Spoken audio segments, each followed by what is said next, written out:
Okay, we're all pretty sure AI is not just going to wipe out accountants, right? Well, despite what everybody tells you, everyone loves rallying around the water cooler and posting on social media different versions of, we're not going to be replaced by AI. We might be replaced by an accountant using AI, but everything's going to be good. We're all going to be safe. But what if it's not? What if things don't work out? Let's just think through it. What does that actually look like? If it did happen, who could potentially be at risk? Who would be fine? I mean, I'm pretty sure it won't, but just in case it does, we're going to make a plan today, okay? What happens to me if AI does disrupt accounting firms?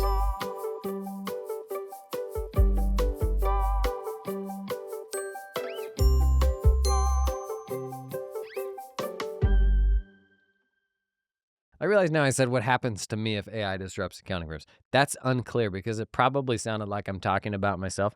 Although this is a fun exercise that I also like to think about at nighttime. What if AI just wiped out accounting entirely? I mean, it does make the premise of what I do even more ridiculous. What do you do? Thought leadership boy? Accounting influencer? Whoa, that's cool. Gets even cooler if accounting isn't a thing anymore. Oh, and we're laughing. Okay. I try not to sugarcoat anything AI. I think we actually have to be very, very careful about statements that feel like a nice, warm, cuddly blanket for our brain. I said blanket, didn't I? Man, brain blankets such as, AI can never do what I do, or you never be replaced by AI, you'll just be replaced by, an accountant using AI or something like that. There's a certain fun sort of symmetry to that. And I think we just all have to acknowledge that we all want to be told that everything will be fine. And so we are drawn to those statements. And social media by its nature amplifies those statements because the game of social media, honestly, is just saying something that people will agree with to then engage with, and then more people see it. And it's why algorithms are kind of inherently divisive. Is the stuff that performs is the controversial stuff that people will fight over, or the stuff that is taking a stance that everyone's like, yeah, no, that's how I feel. You finally put it to words. And I will do over 30 keynotes this year, I think, in person. And a lot of people just want the person who can come and tell people everyone will be all right. But I think that frankly does everyone a disservice because it takes your eye off the ball. It takes the conversation off of what should I do next given this information, and instead almost gives you permission to not care, right? That is how I process everyone's going to be fine. Is cool. Well, then I'll just keep doing what I'm doing then. But we shouldn't be doing that, frankly. We should change and evolve the way that we do things. So let's just think through what this actually potentially looks like in a very aggressive AI scenario. So what is AI coming for right now? I think the most powerful AI, most broadly impactful AI, is the agentic AI that can just work across a bunch of different stuff. So much of accounting, from bookkeeping to tax, all aspects of accounting, even assurance. So much of accounting is about bringing together information from so many different disconnected places, applying a bit of logic to it, and then putting it where it needs to go, basically, or making a decision, taking a position. But the really ugly part of accounting from a system standpoint is just that there's information in so many different places. None of them are there is no one single source that gives you complete information to do anything. And it's why accountants need so many monitors. Listen, I don't like this any more than you do, but you need multiple monitors because we spend time putting numbers from one thing into another thing, or having to reference this other thing to key in numbers to that thing. And if that weren't true, you wouldn't be sitting in front of a freaking stock trading platform, okay? Or I see you, 180-degree wraparound monitor, Samsung G9 ARC 49-inch monitor guy, like a baby chicken in an incubator. I think the monitor thing has gone too far. I would challenge you, anyone beyond 2 displays. If you got beyond 2 displays, there's one of 2 problems happening. One, either your displays are not high resolution enough. It's 2025. You should not have 1080p displays. You should either have 2K displays or 4K displays. In either case, if it's big enough, you could put 2 documents side by side on a single display. That's the first problem. Too many low-resolution monitors still. Second problem, what is this podcast even about? Where am I right now? AI takeover? This is important, people. Second problem with monitors Again, a lot of Dayquil. Second problem with modern accounting monitor setups is the extra monitors. All you do is you park your email there, or you park your Microsoft Teams, or your Slack, or your Twitter, or your LinkedIn, or something like that, just begging to be distracted. You are just setting yourself up for failure there, big guy. There's enough things going on, especially as we're working at home and the kids are kicking down the office door. The leaf blower's just standing inches outside your window, just absolutely going ham. Did I say the leaf blower? I meant the landscaping guy. Yeah, no, I know you're doing well. You've got a landscaping guy. There's enough distractions in the world. What we don't need is more displays beaming distractions into our brain all day long when we're trying to focus and get stuff done. Too much of accounting is still entering thing from one thing to another thing. It's why we need multiple displays. And so the AI that's most relevant to solving that problem is agentic AI that can work across multiple apps. We already have agentic AI that's getting okay inside of a browser like ChatGPT Operator. Recently got an upgrade. It's only available on the $200 a month Pro plan. But basically, it has a built-in browser, and you can tell it to do anything on the web, and it'll go out, navigate to the web, and figure that stuff out. Still hard problems to solve around authenticating into various different apps. How do I get it to use my password manager? Specifically on that ChatGPT Pro plan right now, it is fun to play with, but the Pro plan still trains itself on your prompts and on the stuff that it sees. So that security for me there is not good enough for a business use. But it's a great window into what's happening. I think, at least for US accounting pros, the AI agents that we need to be most excited about are desktop-based AI agents because, unfortunately, there's still stupid desktop tools that we have to use, especially if you do tax. And so when the AI uses your machine the same way that a human does, then theoretically there isn't anything that it can't do just from like an interoperability standpoint because it genuinely uses the exact same interface as you. So we're thinking aggressive AI timeline here, right? Like where it's very, very powerful. So you have agents and pure AI, like already language models, are very, very good at running off and solving a problem. If you think about ChatGPT's deep research right now and just how good that is, if you haven't played with it yet, please do. Go get a ChatGPT team plan. It's $30 a month. Research a hard thing or upload a bunch of your own information or the transcript of this podcast. Give it a hard job to do. Click the little button that's a telescope that says deep research.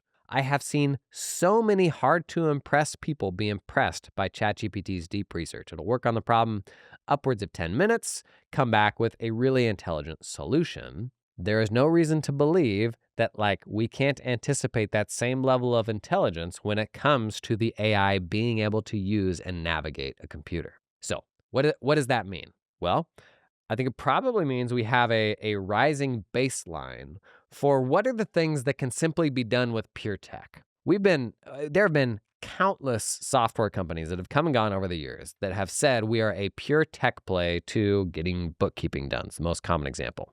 We finally did it. We figured it out. We nailed it. We're going to raise a bunch of money and we're going to we finally solved bookkeeping or solved accounting. I've seen that phrase so many times. And in 18 months, that company's gone.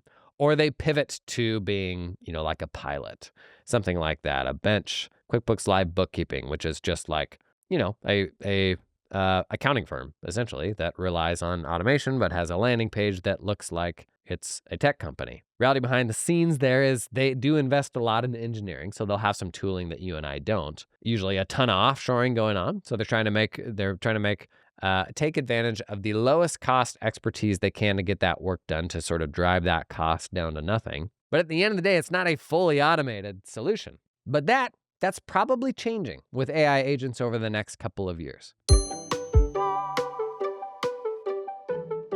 This episode is brought to you in part by Carbon, the practice management system. I had the opportunity recently to participate in an event that Carbon put together where they brought together a whole bunch of carbon firms. And I'll be honest, I think it was a cool event. But the thing that most blew me away was the quality of the firms there. And if we can get real on tech selection and how we build our tech stacks and accounting firms, practice management systems today, they've never been more similar than they are now. For sure, they're still different. Each one has strengths and weaknesses and all that. We got to understand that when we're picking our practice management system. But you know what goes a really, really long ways for me? When I can look at a whole bunch of firms that I respect and I'm like, Could you just tell me what they're using? Man, a lot of them are using Carbon. And I'm increasingly seeing this among firm owners, is if you have friends that run other firms and you're in constant contact with those people, that actually kind of ought to impact how you pick your tech. Because if you have those close relationships where you're like, hey, what do you do with X, Y, and Z? How do you handle this or that? And can get immediate answers from real people that run firms and have worked through these things. That's something that has absolutely nothing to do with the product, but makes that product tremendously more useful. So this ad read, while it has absolutely nothing to do with the Carbon product, which is very good, and they've been in my top recommendations now for several years, but sometimes the ultimate proof is, what are the big brands using? And I can tell you, there's a whole lot of very smart, very progressive firms that we should aspire to sort of build ourselves to be similar to. There's a lot of those firms that are running Carbon. Learn more about Carbon, check out the link down in the show notes.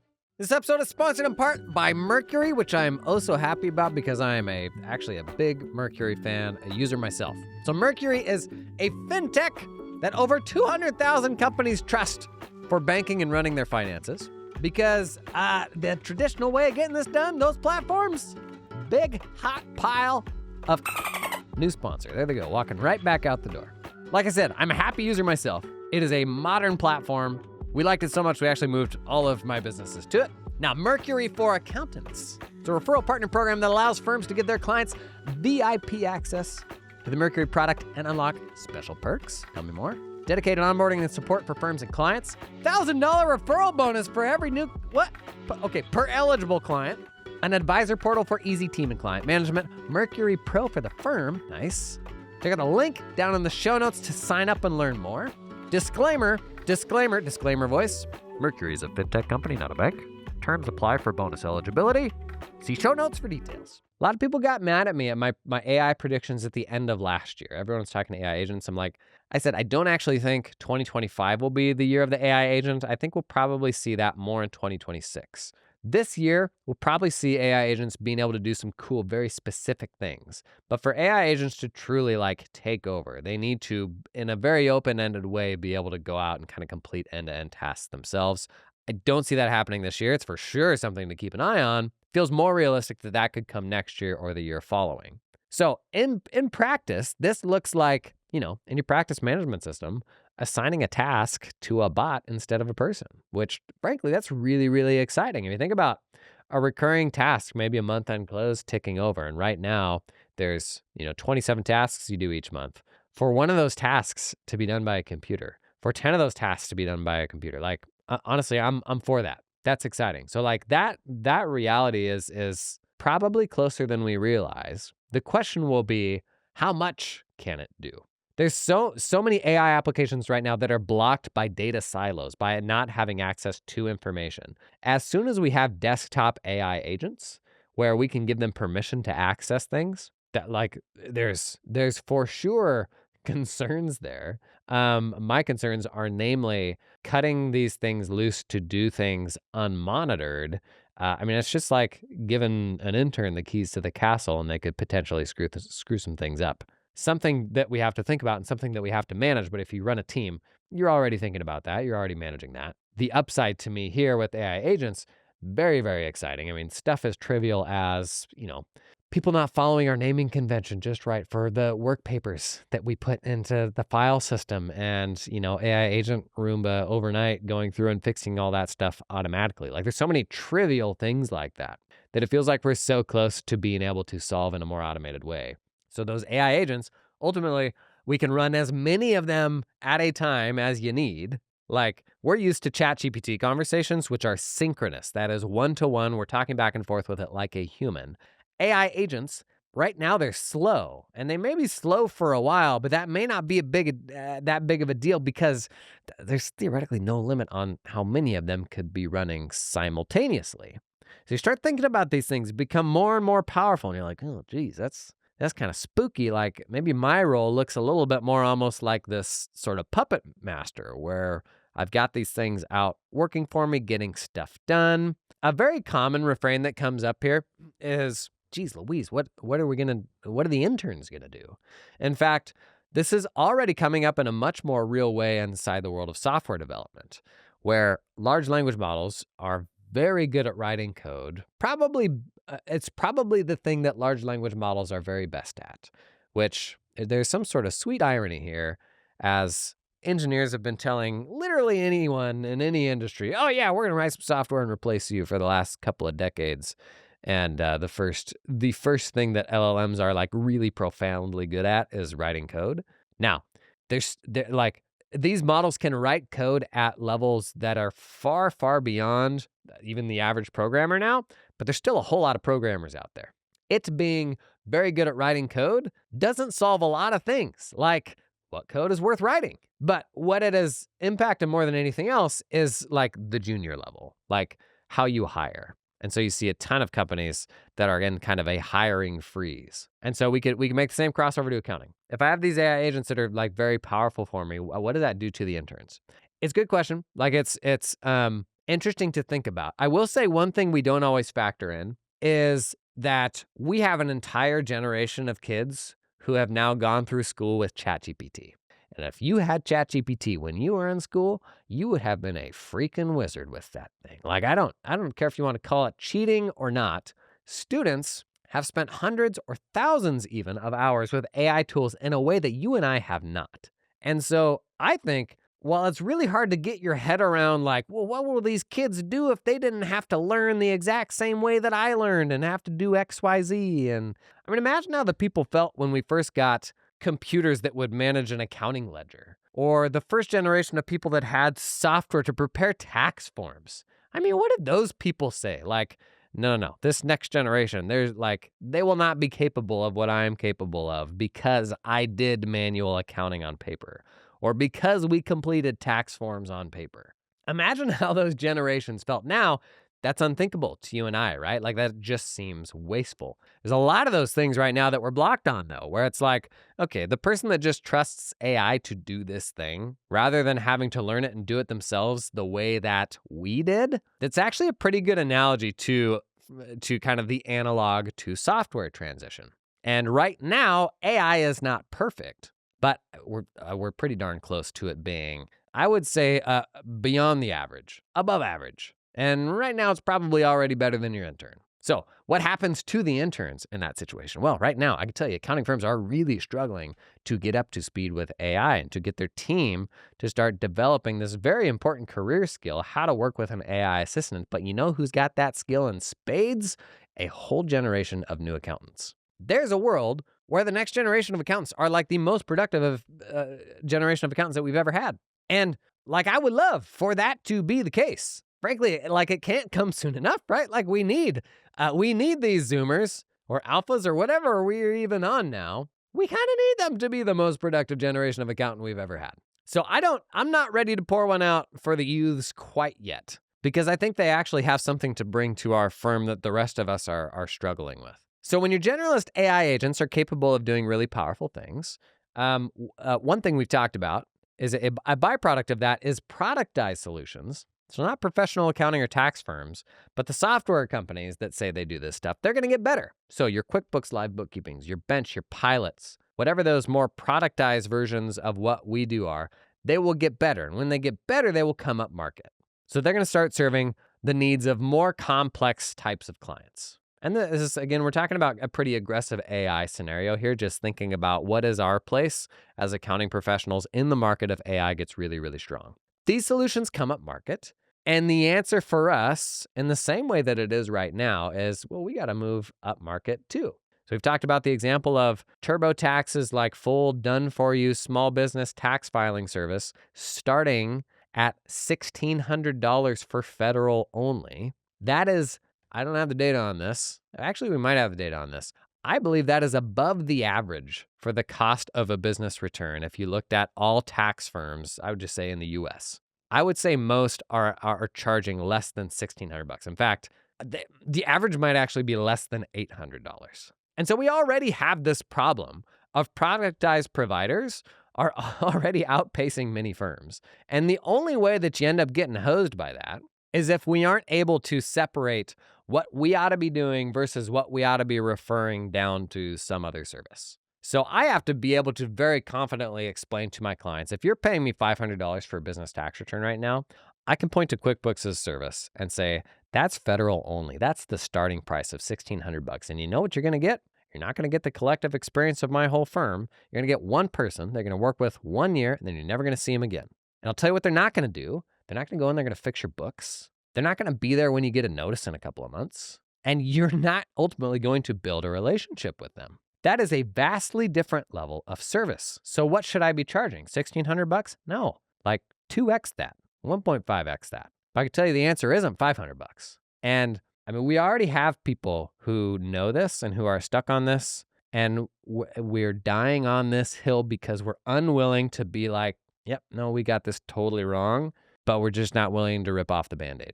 And that's a scary place to find yourself in. I can raise my hand there. Been there, bought a firm that was in that situation. And we sent out a really scary letter and did a really scary price increase that was massive. Everyone basically minimum 30%. Many people's price went up 2 to 4x. And we're like, we're really sorry. Like, we came through TICJA. We tried to keep things kind of where they were. Then COVID happened, pipeline shortage, people getting more expensive, whole bunch of factors. But namely the factor that we screwed it up, the business owners. And that's usually the hardest one to acknowledge. To be like, hey, like, we didn't price this in a realistic way. And it actually made our firm grow a bunch. Because good old referrals. Nothing drives referrals like pricing yourself below the market. And to have to own that and eat it, that's really, really hard. And so there's honestly, there are a lot of us who are just set up camp in the wrong place right now. And, it's always just like a step in your journey. It may be unthinkable for you right now to charge $1,600 for a small business tax return. Like, you just may not be able to even get your head around that. And so it is genuinely like developing that self-confidence, learning that that's possible through just proving to yourself that, oh, there actually are people that will pay this. Or proving to yourself that there are people who will say yes when you say, I'm really sorry, you're paying me $500 right now, but look at this service. I'm going to give you 2 options. Go to that service. And I think if you do, you'll almost certainly be back next year, if not sooner. Or, I'm really sorry, pay me $2,500 instead of $500. A lot of people, the reaction we have to that still is, that's wrong. You can't do that. You can't do that to the client. It's wrong that you did it in the first place. And now you're eating it. Now you are the victim. And nobody doesn't do this at some point in their career. Like, I'm not pointing fingers, man, because good golly, have I done it many a time. We just can't die on that hill because we're unwilling to acknowledge that we got that wrong. It is going to suck to eat that and have those conversations, but there is no alternative. So in an age of AI, that stuff, I think, starts happening faster. Those productized solutions come up market. It becomes even more important for us to come up market more. And ultimately, how powerful AI gets will, like, the biggest thing will be that will define how far up market those productized solutions can get. Because the most productized version of what we do is ChatGPT being able to do it all. And ChatGPT is the product that just does it all. Now, 100 reasons why that feels unrealistic, right? From all the inputs required for a financial statement to somebody still has to stand by them at the end to like support you and say that they're correct. Same thing on the tax side. There has to still be like an arbiter to say like, this is correct. If the IRS comes to a small business owner and the small business owner says, well, ChatGPT told me it was right. That's not going to be great as far as representation goes. But a more productized ecosystem means that it goes up, it serves more and more premium clients. And the lever of like where that stops is just a product of how good is AI. This episode is brought to you in part by, guess who? Wrong, Client Hub. Client Hub is the practice management system that makes every season wow season, not busy season. We're delivering wows, buddy. That's for 2 reasons. 1, because Client Hub provides a game-changing client experience. It's designed with the client in mind first, not like this afterthought bolt-on portal. But second, it's drop-dead simple. Okay, it's not any harder than it needs to be. And one of the really cool things that they've got is magic email. So you actually use Client Hub as your email client. Some things you can do beyond just like some niceties they've had, like creating work from emails, being able to pin an email. You can actually even reassign a pinned email to someone else. But in that screen where you're authoring an email, like client sends you an email, you get some AI options down at the bottom to generate a yes reply. Like it will look at the context of the thread and draft a response that's basically yes, a button to draft a no reply, and then an AI composer where I can give it a custom prompt and have it draft that response. Got some other buttons for like changing tone, expanding the length of it, shortening it, using AI to try to take the pain out of email, because frankly, email just sucks. So if you're looking for a delightfully simple yet powerful practice management system, take a look at Client Hub. Link down in the show notes. This episode is brought to you in part by Cloud Accountant Staffing, who helps you hire staff come work for your accounting firm, but they live in the Philippines. I did it at my firm. My last 4 hires were in the Philippines. If you listen to the podcast, you know this by now. But when you're getting inundated with like all sorts of offshore options every single day, how do you know what the right one is, huh? Well, I can tell you for one, Cloud Accountant Staffing, we partnered with them because I actually know a bunch of firms that have had a very good experience with them. But they also used to be an accounting firm, so they get it, man. Now, another reason, we're heading into conference season. Cloud Accountant Staffing, they're actually gonna be out at a whole bunch of the big accounting conferences, same ones that I'm gonna be at, which means, man, they're part of the zeitgeist. They're out there jamming with accountants, hanging out. They get what's going on. They know about the new tax bill. They're in the thick of it, man, and I want that with the people that I partner with, not that random weirdo that just sends me a LinkedIn DM, okay? That's not the move. If you never hired in the Philippines before, you're gonna have a bunch of embarrassing questions. They can answer them for you. You got nothing to lose. To learn more, check out a link down in the show notes. Right now, I have a hard time imagining, and this is actually a really helpful mental exercise to like get your head around how realistic this seems. Can you imagine, say, TurboTax, bookkeeping live service, insert productized solution here. Can you imagine that going up market, 4x in the next few years? That seems very unlikely to me. With how far what I do today is from those solutions, it seems very unlikely. But here's something that may give you a bit of peace. Like, let's zoom out a bit and recognize like who we are and where we are at on the spectrum of accounting firms just by being here, listening to this podcast, and even being willing to entertain this conversation.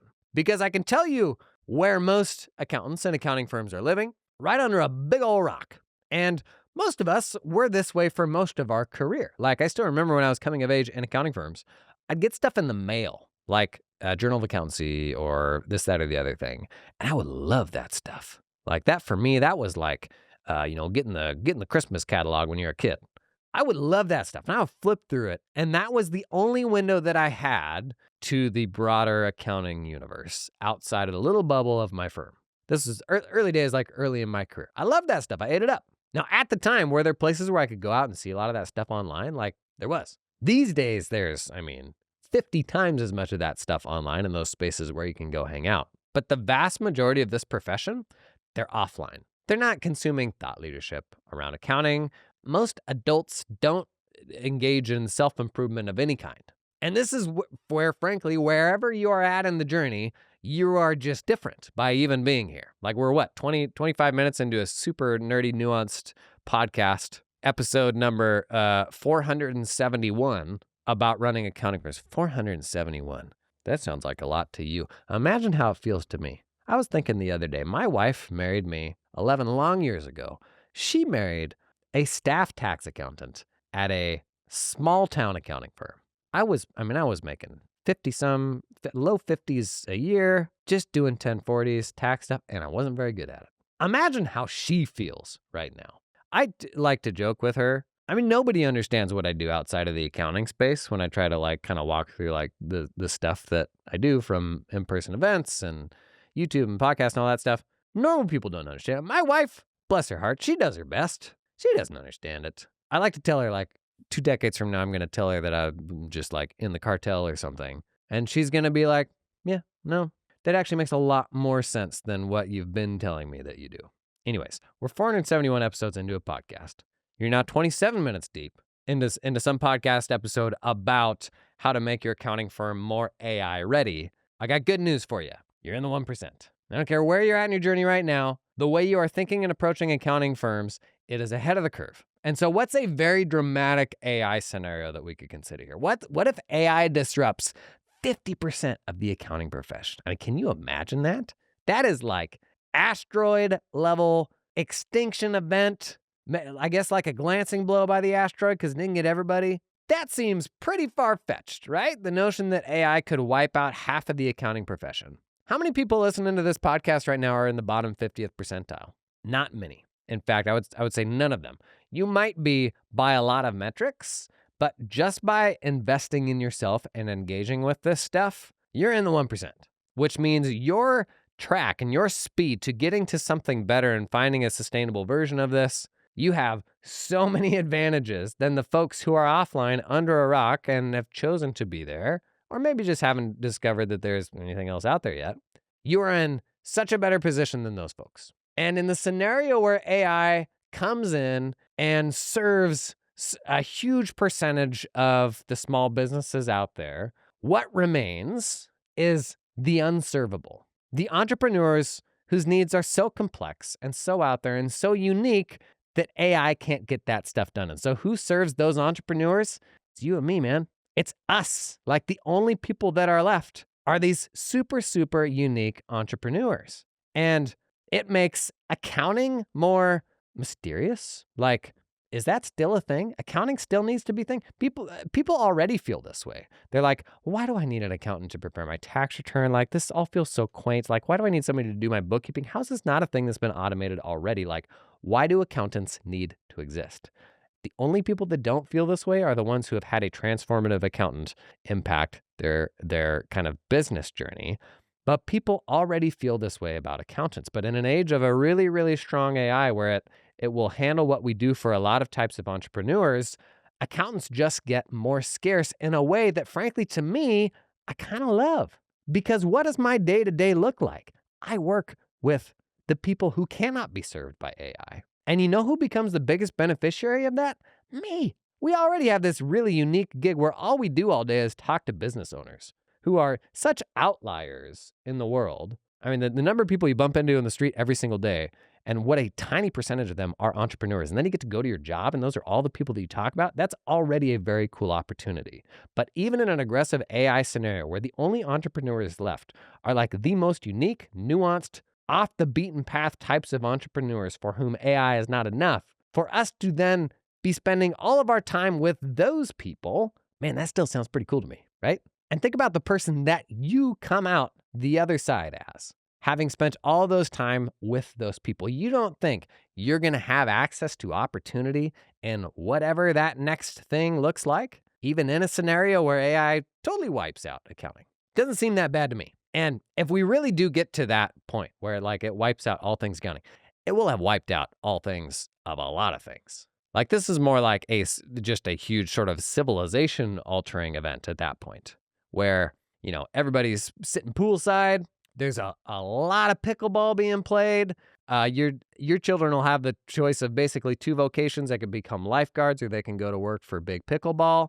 But accountants, I like to tease us, will be like, AI can never replace us. And so if we have our way, everybody will be sitting poolside and playing pickleball because AI automated all their jobs. But then the accountants will still be working 11-hour days and we'll be like, told you, we told you all, AI would never replace us. I would argue that timeline where everybody's playing poolside, regardless of how you feel about pickleball, while there's definitely risks to that being a messed up world, long term, that's almost certainly a better world than we live in today. And so the very worst scenario for accounting is probably a better scenario for civilization.